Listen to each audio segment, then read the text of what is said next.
Assalamualaikum warahmatullahi wabarakatuh. Jumpa kembali dengan Pak Channel, channel dunia karate dan pernak-perniknya. Pada kali ini Pak Channel ingin membuat sebuah konten tentang grade atau tingkatan di karate. Kenapa saya perlu membuat konten ini? Karena ada beberapa orang tua Kohei dan Kohei menanyakan kenapa di dunia karate itu grade-nya dari sabu kuning sampai sabu putih sampai sabu hitam, tapi sabu putih Q atau nilai grade-nya itu 10. Kemudian makin lama makin menurun, sabu putih 10, sabu kuning 8, sabu hijau 6, sabu biru 5, sabu coklat 3, dan peringkat dan itu 0 Q-nya gitu. Jadi berikut ini adalah kenapa kok nilainya Q-nya atau grade-nya bisa nilainya turun dari 10 sampai ke 0. Kan sabu putih. Ya, putih itu artinya ya dia masih polos, belum tahu apa-apa, maka grade-nya atau Q-nya itu Q10. Q10 itu menggambarkan kalau kita dalam persentase itu artinya 100% dia itu tidak tahu apa-apa tentang hal karate gitu. Jadi dia Q-nya masih 10, masih utuh. Dia belum tahu persis apa itu karate. Maka dia sabu putih nilai Q-nya adalah grade-nya adalah grade 10 atau Q-nya adalah Q10 gitu. Kemudian setelah belajar karate terus menerus, mungkin seminggu 2 kali, seminggu 3 kali, kemudian selama 6 bulan 1 semester diadakan UKT, ujian kenaikan tingkat dari sabu putih ke sabu kuning gitu kalau seandainya lulus ya, dengan materi latihannya Kihong atau dasar semuanya. Nah begitu dia naik ke kuning, dia Q-nya jadi turun jadi 8 Bapak Ibu, dari Q10 turun ke 8, artinya turun 2 grade ya.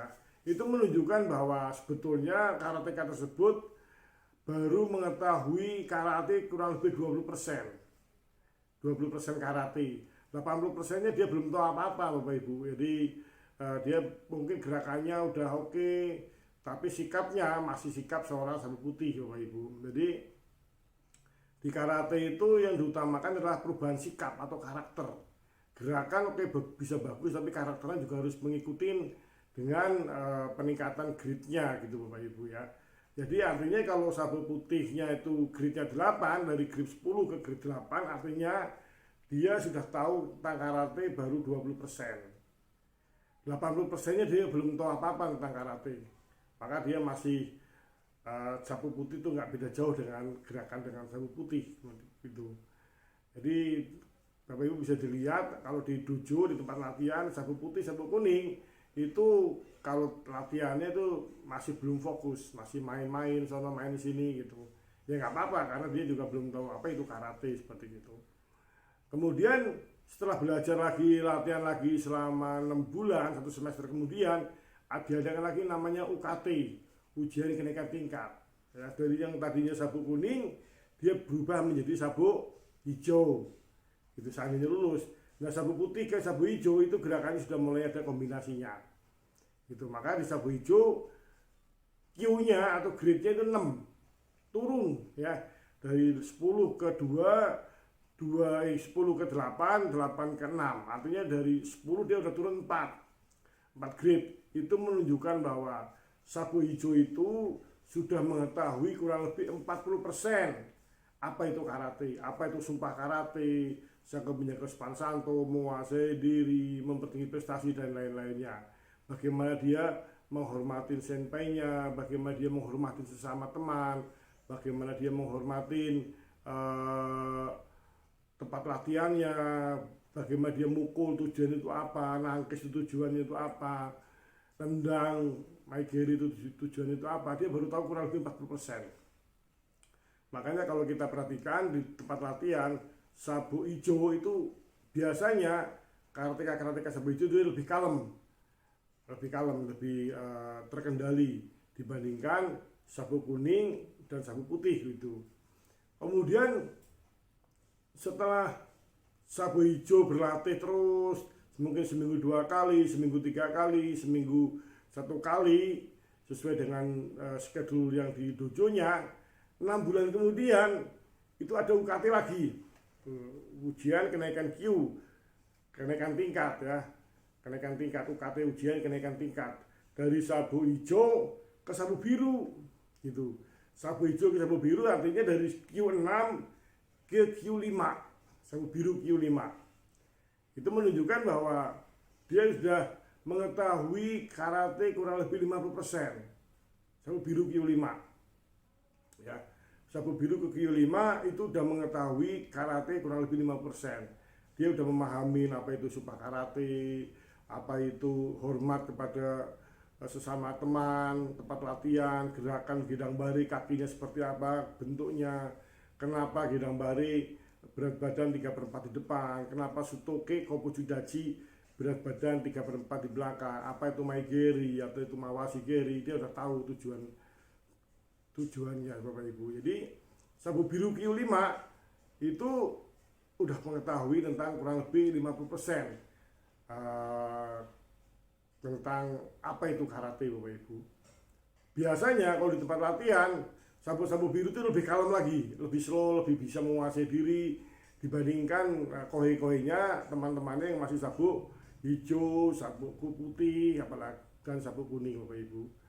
Nah, sabu biru ke sabu coklat itu tidak langsung, dia perlu mengikuti turun Q dulu untuk memperdalam sikapnya, yaitu ujian lagi 6 bulan kemudian, UKT lagi, turun ke Q4, sabu biru tapi Q-nya 4. Artinya Bapak Ibu, dia sudah mendalamin karate kurang lebih 60%. Jadi dia tinggal 40% lagi, dia udah tahu, paham persis apa itu karate Bapak Ibu. 60% sabu biru, 4% Q4 sabu biru Bapak Ibu.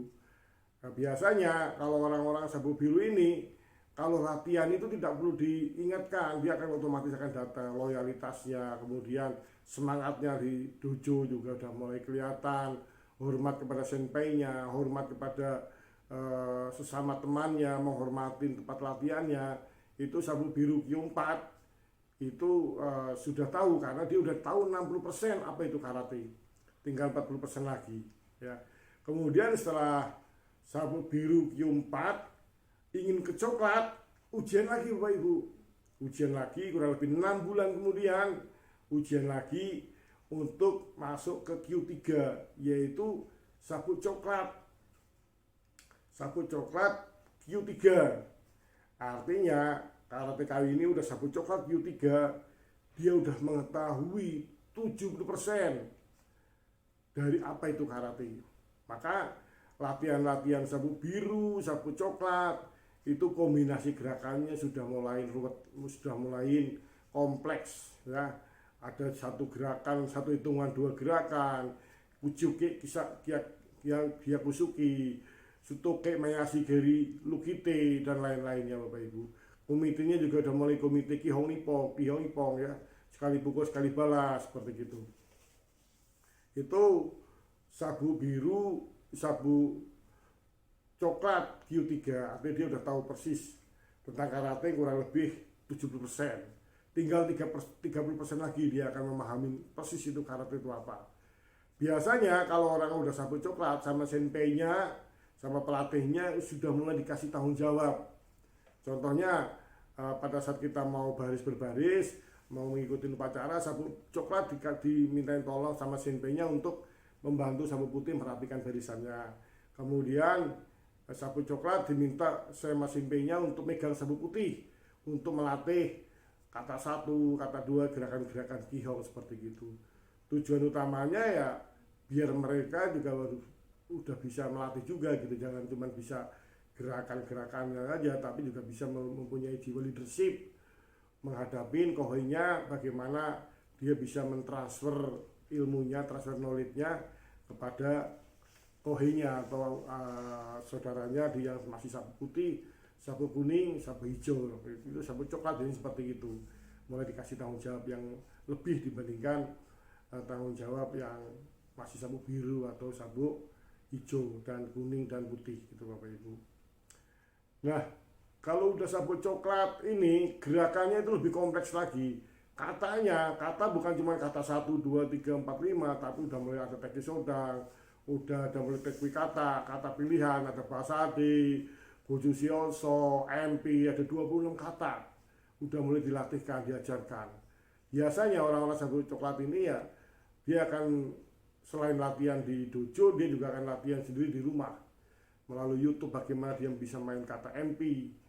Ya, nanti tinggal bertanya kepada SMP-nya, si P ini kata MP-nya bener apa enggak, saya belajar dari YouTube. Itu biasanya sabu coklat udah mulai belajar sendiri, udah mulai memahami karena dia udah tahu 70% itu karate. Supa karate juga dia udah paham, udah mulai paham Bapak Ibu. Nah, dari sabu coklat itu nggak langsung sabu hitam, tapi dia perlu beberapa tahap, betul-betul mendalamin sampai dia tahu betul tentang karate. Makanya 6 bulan kemudian dari Q3 dia akan mengalami ujian kinematika, dia penurunan Q, ya 2 kali penurunan Q dari Q3 ke Q2. Ini gerakannya itu udah mirip seperti pada saat akan mengikuti ujian dan ya Q3 masuk ke Q2, gerakannya luar biasa dan teknik-tekniknya juga betul-betul diperhatikan, jangan cuma asal semangat saja gitu. Kemudian dari Q2 ada lagi ujian berikutnya 6 bulan kemudian, yaitu penurunan Q ke Q1 gitu. Sabu coklat Q1, jadi dari coklat Q3 untuk mencapai ujian dan sabu hitam itu perlu melalui 2 tahap, yaitu penurunan Q sabu coklat Q2, penurunan Q coklat Q1. Untuk ujian penurunan Q1 itu materinya hampir 80% sama persis ujian dan Bapak Ibu. Ya, yang membedakan itu adalah katanya dan materi ujiannya, tim pengujinya, tapi materinya itu hampir mirip sama. Itu udah untuk mencapai Q1.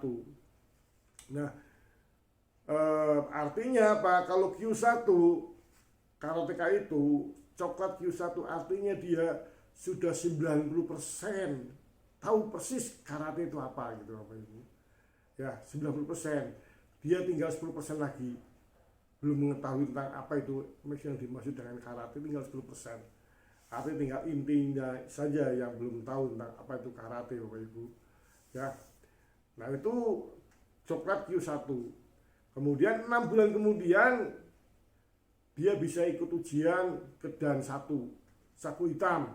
Tapi dengan syarat Q1 sudah menyandang Q1 selama 6 bulan dan usia minimal 12 tahun. Jadi kalau Q1 masih usia 10 tahun ya tidak bisa ujian ke dan 1 karena ada syarat minimalnya, yaitu usia minimal 12 tahun. Kenapa kok selalu menunggu usia 12 tahun? Supaya pertama adalah untuk bisa menjaga emosinya, kontrol dietnya lebih bagus, kemudian ada waktu untuk menuju ke dan 1, dan 2, dan 3.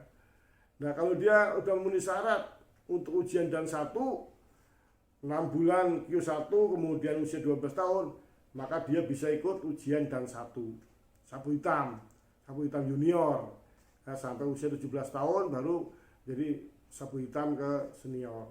Nah, sabu Q1 itu 0, Q-nya udah nggak itu pakai Q lagi, Q-nya udah 0. Itu artinya kalau orang sabu hitam itu sikap bushidonya, sikap karatekanya itu betul-betul udah 100%. Artinya dia udah tahu persis karate itu apa, tahu persis sumpah karate itu apa, dan bisa menerapkan apa itu sumpah karate.